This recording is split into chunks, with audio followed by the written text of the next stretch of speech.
2부의 말씀 마태복음 14장 22절로 33절 말씀. 예수님께서 푸른 초장에 이제 말씀을 증거하려고 하는데 많은 사람들이 그곳에 모여 앉아 있었어요. 그러니까 군데군데 이렇게 모여서 앉아 있었죠. 나중에 기록된 거지만 여자와 어린아이들도 같이 있었는데 그 여자와 어린아이들은 그때 셈에서 빼는 때예요. 여자가 이름을 가지고 사는 때도 얼마 안 됩니다. 어린아이가 사람 취급을 받은 때도 얼마 안 돼요. 어지간하면 어린이날이 있었겠어요? 근데 장정만 5,000명이란 말이에요. 그래서 주님은 말해요. 저녁이 되면 제자들이 나와 이렇게 말합니다. 이곳은 빈들이요. 때도 이미 저물었으니 무리를 보내어 마을로 들어가 먹을 것을 사 먹게 하세요. 그 사람들 각자 가서 먹을 걸 해결해야지 어떻게 할 수가 없습니다 하고 제자들이 얘기를 해요. 예수가 말씀하십니다. 갈 것 없다. 너희가 먹을 것을 주라. 빈손인데 먹을 걸 주라는 거예요. 남자 장정만 5,000명인데 여자와 어린아이들, 그때는 애들도 많았잖아요. 옹기종기 이렇게 많을 텐데. 이걸 다 먹이라는 거예요. 먹여야. 먹을 것이 없는데 먹이라고 말씀하세요. 제자들이 이르되 여기 우리에게 있는 것은 떡 5개와 물고기 2마리뿐입니다. 이르되 이것을 내게 가져오라. 어린 하나 소년이 이걸 보리떡 5개와 물고기 2마리를 내놓은 겁니다. 그걸 내놓으니까 무리가 많은 사람들이 잔뒤에 앉히시고 떡 5개와 물고기 2마리를 가지고 하늘을 우러서 축사하시고 떡을 떼어 제자들에게 주시며 제자들에게 무리에게 주니 다 배불리 먹고 남은 조각이 12바구니에 차게 거두었으며 먹은 사람은 여자와 어린아이 외에 5,000명이나 되었더라. 이걸 오병이어의 기적이라고 그래요. 5,000명이 먹고 남은 겁니다. 아무것도 없었던 데서 5,000명이 먹고 살았어요. 이게 하나님의 섭리예요. 5,000명이 이제 먹고 났는데 예수께서 즉시 제자들을 재촉하사 자기 무리를 보내는 동안에 배를 타고 앞에 건너가게 했어요. 강을 건너가게 했단 말이에요. 그런데 이 사람들이 예수님을 따라가게 돼요. 그런데 왜 따라갔느냐? 예수님이 하나님의 아들이시고 이분이 우리의 구세주에서 따라간 것이 아니라 또 5,000명이 먹는 이런 기적을 바라고 따라가는 것입니다. 우리 인생은 이렇게 우리를 위한 기적을 보고 따라가는데 하나님은 하나님의 일을 하시는 거예요. 할렐루야. 그러니까 신약 성경 전체에서 예수님이 오셔서 하시는 일은 다른 거 아니에요. 내가 주다. 내가 너희들의 몸을 대신 입고 온 예수다. 사람이란 말이야. 그리고 그리스도다. 너희들이 구세주야. 하나님의 아들이란 말이야. 이걸 아는 것을 증거하시려고 이 일을 하고 계신 거예요. 할렐루야. 그러니까 오늘 이 말씀을 대할 때에 우리는 구세주 예수를 만나야 하는 거예요. 오늘 이 말씀을 증거하는데 예수님을 만나지 못하면 아무 소용이 없어요. 오늘 주제가 새벽 바람의 파도가 배를 세차게 때렸다. 새벽 바람의 파도가 배를 세차게 때렸다. 이 주제예요. 원래는 이 주제가 새벽 바람의 파도가 내 인생의 배를 세차게 때렸다. 그렇게 되어 있는데 인생을 뺐어요. 좀 길다고 그랬는지. 그러나 설교에는 이상이 없습니다. 결혼을 하셨습니까? 결혼이라는 배에 탔는데 만만했어요?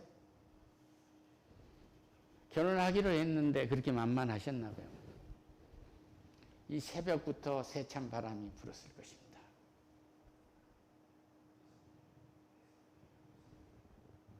신혼이라는 이 달콤한 것을 세찬 바람이 내려친단 말이에요. 이것을 주와 함께 견뎌낸 사람은 가정을 지켜내고, 이것을 견뎌내지 못한 사람은 배가 파산하듯이 가정이 지켜지질 못해요. 왜 가정에만 비유를 하세요? 사업장도 마찬가지예요. 이 사회도 마찬가지입니다. 이 나라도 마찬가지입니다.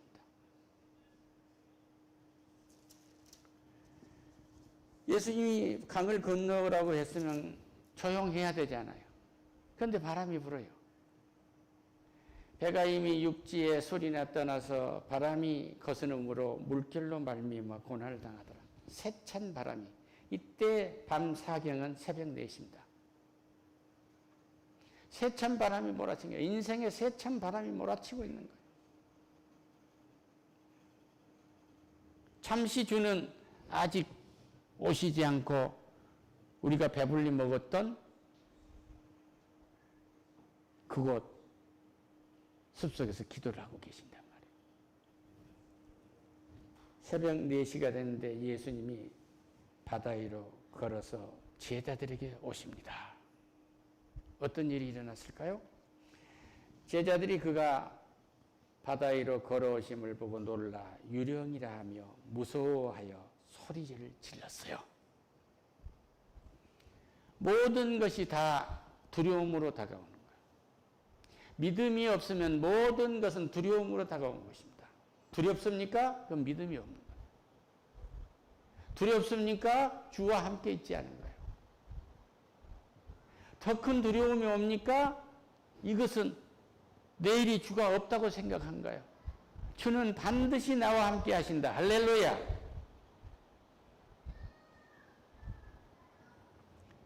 예수께서 즉시 이르시되 안심하라. 나니 두려워하지 말라고 안심을 줘, 평안을 주신단 말이에요. 기도를 했는데 불안합니까? 이건 기도의 응답이 아닙니다. 어떤 사업에 사업계획서를 놓고 기도를 하는데 불안합니까? 이것은 응답이 아닙니다. 어떤 것을 놓고 기도를 하고 어떤 일을 진행하는데 조급합니까? 상대가 조급하게 서둡니까? 사탄만이 조급한 거예요. 하나님은 그렇게 조급하시지 않아요. 내 제자들이 배길에서 이 고난을 당할 것이기 때문에 내가 미리서 뭘 다 해주겠다는 것을 주님은 안 하고 계신 거예요. 풍랑을 너희들이 이겨봐라 그 말이야. 할렐루야. 나를 찾아봐라 그 말이야. 할렐루야. 그러니까 어떤 문제가 있을 때, 풍랑이 일었을 때, 내 인생의 배에 세찬 바람이 불고 있을 때, 위기가 닥쳤을 때, 공포가 왔을 때, 불안이 있을 때 무엇을 찾느냐? 이건 딱 하나요. 주의 이름을 부르세요. 할렐루야. 이것만 끝나는 겁니다. 오늘 이 말씀을 인생에 세찬 바람이 불 때, 두려움이 생길 때, 앞으로 소망이 없어 보일 때 주의 이름을 불러보란 말이에요. 주여 하고 불러보세요. 할렐루야. 베드로가 대답합니다. 수제자입니다. 말합니다. 주여 만일 주님이시거든 나를 명하사 무리로 오라 하소서. 나의 구세주이거든 이 일을 하게 해주세요. 나의 구세주이거든 내 인생길에 이 장애가 거치게 해주세요 하고 지금 이런 기도를 하고 있는 것입니다. 그는 솔직한 기도를 하고 있어요. 무리로 걸어오라는 거예요. 작은 믿음하고 상관없이 무리로 걸어오도록 해주라는 것입니다. 주님은 말씀하십니다. 오라. 베드로야 내게로 오란 말이야. 와라. 원대로 해주셨더니 보고 무서워하여 빠져가는지라. 소리질러 이르되 주여 나를 구원하소서. 바람을 봤다. 파도를 본 거예요. 주를 바라보지 않고 파도를 본 거예요. 주를 바라보지 않고 오늘 아침에 부부가 부딪혀서 말싸움한 것을 바라보고 있다 이 말이에요. 할렐루야. 직장에 가서 오늘 열심히 일을 하려고 했는데 상사의 인상이 나빠 마누라하고 싸웠는데 어쩐지 말꼬리가 어투가 나를 거스린단 말이에요. 그러니까 거기에 매하고 온종일 기분 나쁜 거예요. 예수를 부르라 얘기해. 할렐루야. 건너오라고 해서 건너갑니다. 베드로는. 그러니까 하나님이 이 일을 하라고 평안을 주셔서 이 일을 하고 있고 이 직업을 나에게 주셨는데 여기에 아무 일이 없는 것이 아니라 내가 주를 바라보지 않는 순간은 빠는다 이거예요. 할렐루야. 그러니까 주를 놓치지 않도록 계속 주와 함께 걷고 주와 함께 얘기하고 주와 함께 일을 도모해 가는 거예요. 할렐루야. 내 시작은 미화가 있으나 내 나중은 심히 창대하리라. 사람이 마음으로 계획할지라도 그 걸음을 인도하시는 여호와이시니라. 할렐루야. 그러니까 주는 무리로 걸어가는 이 일을 허락하셨고 베드로는 무리로 걸어가는 일을 수행하고 있었지만 주를 보지 않고 물을 보니까 겁이 난단 말이에요. 아, 사람들이 이때쯤은 실패하더라. 영혼이 빚쟁이가 되는 거 아닌가? 그런데 하나님은 이 빚도 투자가 되도록 역사하십니다. 할렐루야. 그래서 주식회사가 생긴 거예요.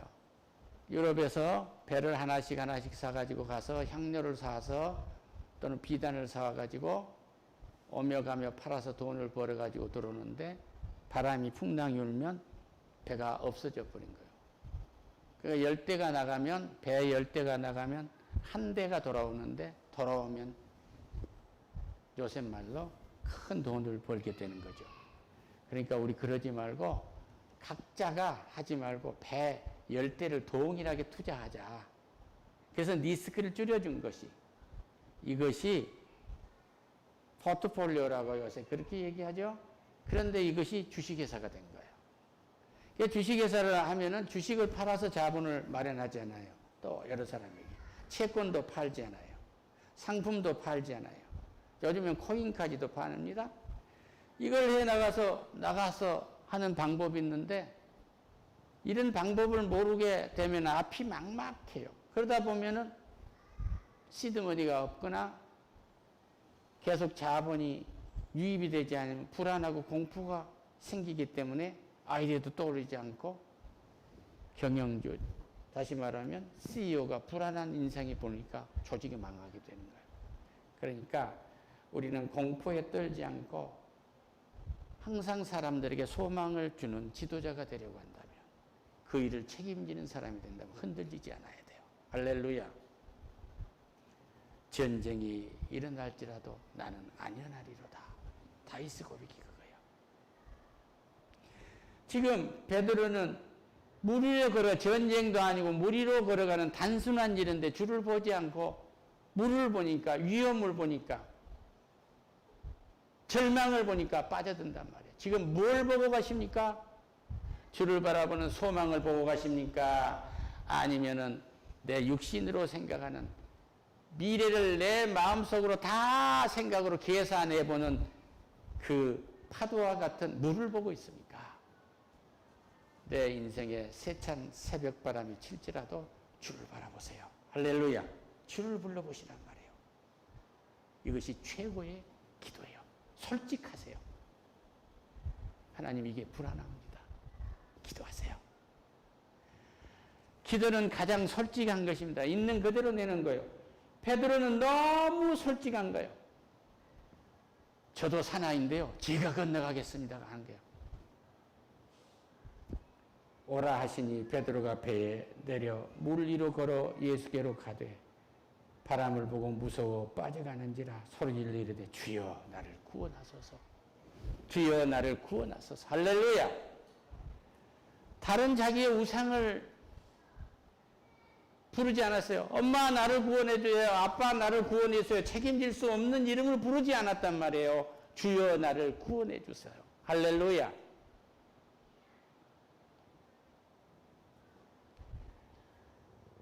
내 인생의 새벽에 세찬 바람이 내 인생의 배를 때려서 공포가 생긴 그 순간에도 주여 나를 구원하소서. 예수를 부르는 것 이상 더 솔직한 건 없어요. 내 힘으로 내 삶을 영위해 갈 수가 없습니다. 할렐루야. 만약에 여기에서 베드로가 기분에 좌우됐더라면 물에 빠져서 죽었을 거예요. 예수께서 즉시 손을 내밀어 그를 잡으시며 이르시되 믿음이 작은 자야 왜 의심하느냐 하시고 배에 함께 오르매 바람이 그쳤다고 말해요. 근데 왜 나를 안 믿었느냐고 정죄하시지 않았어요. 손을 잡아주신 거예요. 주를 부르셨습니까? 주는 한 번 잡은 이 손이 놓쳐지지 않도록 내가 그 손을 놓고 싶어도 주는 내 손을 놓지 않으십니다. 언제까지? 그 배에 오를 때까지. 할렐루야. 배에 있는 사람들이 예수께 절하되 진실로 하나님의 아들이소이다. 아, 이분이 하나님의 아들이란 걸 알게 된 거예요. 다른 복음서에서는 그들이 목적지에 이르렀더라 그래요. 할렐루야. 주의 손을 잡았더니 목적지에 이르도록 주는 손을 놓지 않으십니다. 내 인생의 새벽바람, 내 인생의 배에 파도가 때립니까? 주를 부르짖으세요.